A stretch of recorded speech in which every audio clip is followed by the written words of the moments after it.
What kind of, when you look back at just, the offenses, maybe I know there were a lot red zone trips as well, but it just didn't seem as consistent through four quarters as maybe you guys have been. What stood out watching the film about maybe some of the things aside from near the goal line that prevented the offense from having a day like you guys have had in the past? Yeah, I think that you can't, besides the goal line trips, because those are the ones we really needed. We had the opportunities to score and win the game.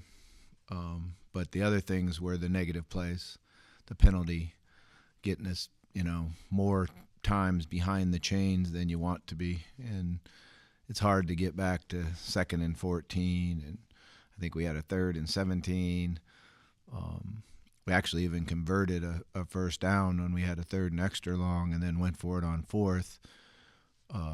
But we were just in way too many negative situations behind the chains, and that's not what we normally have done offensively. But Taylor can't take a sack one time, really hurt us. He's got to be able to throw the ball away. So that really caught up to us. Looking ahead to Texas, their defense has been consistent throughout most of the year. Obviously, a little blip last week against Georgia. What kind of, when you look at their units, secondary, defensive line, linebacker, what makes them such a good defense? Yeah, they got those 2 edge players that are really good. The linebacker that's a special player, number 0, played against us last year. He knows the game. They got one of the best corners in the country. So they got really good players. They're well coached. They do a lot of different things, and they mix it up on you. So looking back at last year, we did some really good things against them, and at times, and then they got to our quarterback. We're going to have to protect the quarterback. You mentioned imparting on the players the importance of playing Texas to the fan base and everything. Has that started with you, and what kind of Yeah, we talked about it last night, and in the team meeting, obviously. But we're going to do some things to make sure they understand it, because it's always been a big deal. I remember the first time I was here, it was always a big deal about the Arkansas-Texas rivalry and the big games. So we're going to try to put a few things together for them, make sure they understand it, and know how important it is to the state of Arkansas. Have you been to Texas aside from that one year? I guess that would have been 2008. You been there? First year I was here. Yeah. Yeah. Thanks. It's a bad memory. I remember Joe Adams said something like, "Coach, it was like they were mad at us." I don't know. I remember looking up at the scoreboard and towards the end of the first quarter and going, 28 times 4 is what? Because it was bad. They just really got it. They had a really good quarterback who had a phenomenal year that year. And against us, he just hit everything. So. Well, y'all were just getting started that year. But, yeah, but I remember it. Thanks. Appreciate it. I won't sleep all week. Steve Sarkisian's been lauded as a really good offensive coordinator, obviously a head coach. But what about him that you see makes him a good coordinator? Yeah, I've been following him for a long, long time. When he was offense coordinator at USC for Pete Carroll, then he went to Washington as the head coach. And seems like everybody that, or not everybody, but a lot of people that I know either worked with him or worked for him. So he's been one of those guys that you always look and see what they're doing. And, he's a phenomenal offensive coordinator, obviously. Really, really good screen team guy. He's always been great with the screen, so we're going to have to be on top of the screen game and make sure we don't give up big plays on screens. And then he'll try to get you with some shots down the field off of bubble plays or fake receiver screens. So we gotta make sure that we're disciplined with our eyes and don't let them hit the big plays off of their screen game. Action for J.J. Shelton since week 2. How do you think he did? Yeah, he got welcome to SEC football. He's a little sore yesterday, a little bit beat up. But I thought they did a pretty good job of putting that package together and working the package that we had to get more speed on the field. And he competed extremely hard, made some good plays. I think he is really sore, though. It's his first SEC game. This late in the season, 2 games left. How do you go about fixing turnovers? Is there a change to the weekly plan?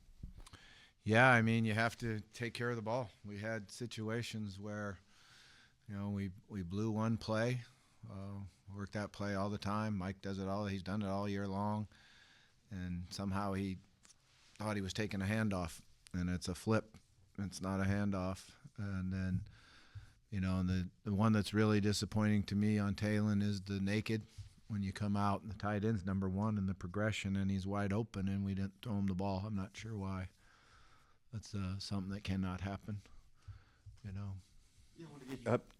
I'm sorry.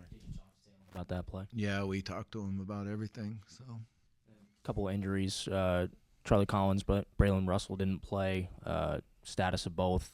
Expectation for Charlie, Texas. I think, is going to be good this week. He worked really, really hard last week to get ready to play. Went out and got some practice in. We took him on the trip thinking that he would be ready, and he wasn't. So he should be good to go. Braylon's was weird. He ran into our fullback, and then he was out for the game with the concussion protocol. Does that mean he's out this week too, or? I don't know. Oh. You know, we have to see how that goes. It just happened like in a non-contact drill, and he ran in and hit his own guy, and we'll just see how he comes back from it. Listening to Caleb and Mike Washington on Saturday after you, just saying all the right things about staying together and trying and being positive. Has it gotten harder as this has gone along, or do you just kind of see a consistent approach from the message you want to send? It feels like it's harder. You know, I think it feels like it's harder because you're so disappointed after the game and after the loss. And you know, I told the guys last night how proud I am of them by their attitude and being good teammates and sticking together. And there's no reason to stop now. You know, we might as well continue what we're doing and continue competing hard. And it's kind of a really weird anomaly, I guess you would say, that we do this deal where offensive, defensive team wins. 4 of those games should have been wins from that sheet, and then they're not, but that's an outlier. Every one of them is an outlier. So it's like, what the heck? So I don't know. We just keep battling away. This Sark offense with Arch Manning, he was getting a lot of criticism early in the year, but it seems like he's kind of working his way back into more production. What do you think of Arch in this offense? Yeah, I mean, he's a really good, talented player. A lot of times, you know, as a quarterback, I always tell our guys it's an occupational hazard. When things aren't going as well as they should do, you're going to take more blame than you probably should take. A lot of times when you execute well and you play well at quarterback, it's because all 10 other guys out on the field are doing a great job and doing their job. So it's a hard position to play. You're certainly going to be the one that takes the criticism. You have to have big shoulders and understand I chose to play this position, and that goes with it. Aside from your one game here in 2008 down there against them, you obviously studied up on the history too to get ready to tell the players. What kind of stands out to you about Arkansas, Texas? I mean, just the big games, you know, and the scoring, and you know, just I guess what stands out more to me than anything is when I was here and I used to have a fantasy camp, and the guys that would come there and tell the stories about the games, and not just the win but the loss, and how they weren't over it yet, you know. So you knew that it was huge when they weren't over that loss yet. Had a good game for you on Saturday, and you know he's got that long streak of receptions going back a long time. He's a guy you've known for a long time. How do you feel like his season has gone, and is it kind of what you expected from him when you brought him in here? Yeah, I thought he's had a really, really good season. You know, he came in spring ball and he did a great job of helping everybody else in that room learn the offense, and was outstanding. And then he got injured in camp, and he didn't even start the first game of the year.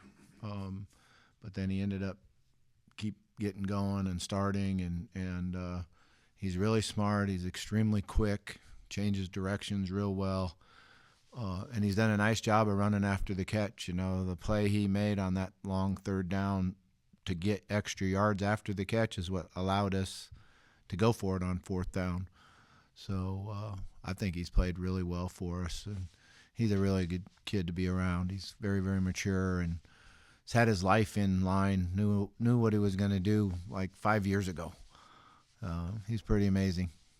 And it seems like C.J. Brown hasn't showed up as much the last few games, at least from a stat perspective. Is there something he needs to do better these last 2 games, or what are you seeing from him over the last few weeks? Yeah, we've been working hard on getting him to, do everything exactly right and full speed. And, he's been a little bit inconsistent. I thought he made a really nice catch the other day across the middle, which would have gave us – it was on the drive that we went down and missed the field goal. But he's very, very capable. We've got to give him more opportunities, and he's got to, get open more, do a better job of getting open. Coach, got another wide receiver question for you. Omega Blake, his production in the last 2 weeks has kind of dropped off. What are you seeing out of him the last couple of games? The same thing, not getting as open as he was and not being able – we're calling his number, and we're not getting the production that we need, and we need that production. That has been a big part of our offense all year. And we asked you about Shelton. Pringle was also got a lot of action. Courtney Crutchfield, a lot of young guys. Was that by design, or was it maybe just more set up by like the injuries? Cam Settles was another one. Was that by design, or was it kind of a something that just kind of happened? Yeah, I think it's something that Courtney earned in practicing, and he's shown it like for the last 3 weeks. And I made a decision to make sure that you rotate him in and give him reps. And he came up with a really nice catch, big play for us. But he's been practicing really well, no question about it. Pringle, we had a young man get sick and not be able to play, and I thought he stepped in there and competed hard. And he's been practicing better too, and doing a good job. Cam's been playing really well all year long on special teams, doing a really nice job for us, and really unselfish young guy, had the opportunity to continue to play on special teams and turn the red shirt away. And he's going to be a really good football player. What he possesses is the ability to protect the quarterback, and that gets you on the field a lot more. But I'd like to see him carry the ball more. And then one more young guy. I'm wondering about KJ Jackson. Is he a guy you might want to try to get some looks at the last couple of weeks, or is it still kind of Taylor's show? Yeah, you do think about it and talk about it and do that, but I think we're just going to see how practice plays out and, play whoever we feel has the best chance to let us win. On the other side of the ball, Texas, Pete Kwiatkowski and his defense, just maybe your thoughts on his job as a unit this year. Yeah, I got a lot of respect for Pete. He's been doing it for a long, long time. I think he goes back to Boise State, and when I remember that. He's a really good defensive coordinator, has a great package, does a nice job mixing it up on you. We've got to be on top of it. We've got to do a good job of communicating up front. And then, Taylor and the interceptions, even though he's thrown more this year, do you still feel like, he's had certain areas of progression from last year, even though that some of the interception numbers may not have gone down? Yeah, there's no question that he's had progression from a year ago. He's got to get rid of the interceptions, the unforced ones, which I felt both of them were unforced the other day. And, you're going to throw interceptions at a quarterback at times, but those two should not have been. Bobby, you've been really effusive with, all the buy-in you've gotten from your players and what's at times been a difficult situation. You haven't really had a chance to reflect on, at least publicly, on what it's meant to you for some of the comments these kids have made and in support of you and how hard they're competing. Do you have a thought on that? It's a hard situation to jump into and have to take over like that. My first thing is to say that they need to make a new law that you can't do that in the middle of the year. That would be a great thing for everybody, Probably not going to happen, especially now that there'll be 9 conference games. Can you imagine that now? 9 conference games in this conference, and they're going to have to keep building a pot to pay off guys. That's going to be incredible. So I feel like, boy, this has been a hard experience. But then when they look at it the other side, I feel like, this has been pretty cool. I get to really get to know the defensive players, get to relax a little bit, make sure they get to know me. I think it's been, all about trying to get them to continue to improve themselves, continue to put a better resume on video, and they've really bought into the fact that they believe they watch themselves, they believe themselves being better and playing better and giving them better opportunity for whatever the future brings. I think they've bought into that, and that's been pretty cool. Another question on the Texas rivalry. You know, this is a newer generation where even like their parents, if they have ties to the state, you know, maybe don't even remember seeing that game played, and the transfer portal aspect, or maybe kids from Texas being overlooked coming to Arkansas. There's not as much of that anymore. Is it any harder to put over the rivalry to your players now than maybe it would have been years ago? Yeah, I think so. It certainly is a new era, college football. You know, when you do look at it, though, you look at our enrollment. We went up how much since I was here, and most of that's due to the in-state tuition for Texas kids. So there's probably more people going to school here from the state of Texas than ever at any point. But with the transfer portal and with the guys moving from school to school, you certainly don't have that old taste of growing up. I shouldn't use the word hate, but disliking another program as much as it used to be, you know. So that does make it a little bit different. We're going to try to rev it up, though, and make them dislike them more.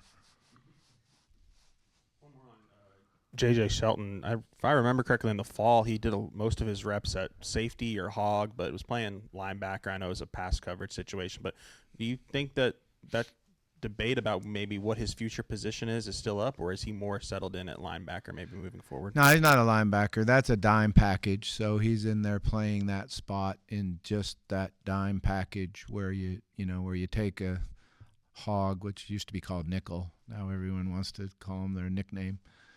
But it used to be a nickelback, you know. Some people called it a star. I think that's when it was a bigger guy.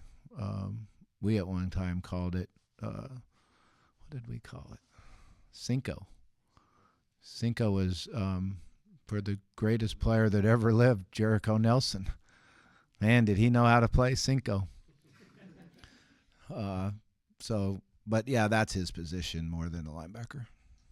Do you remember who some of those players were at your fantasy camps that kind of spoke specifically about not, forgetting the losses as much as the wins?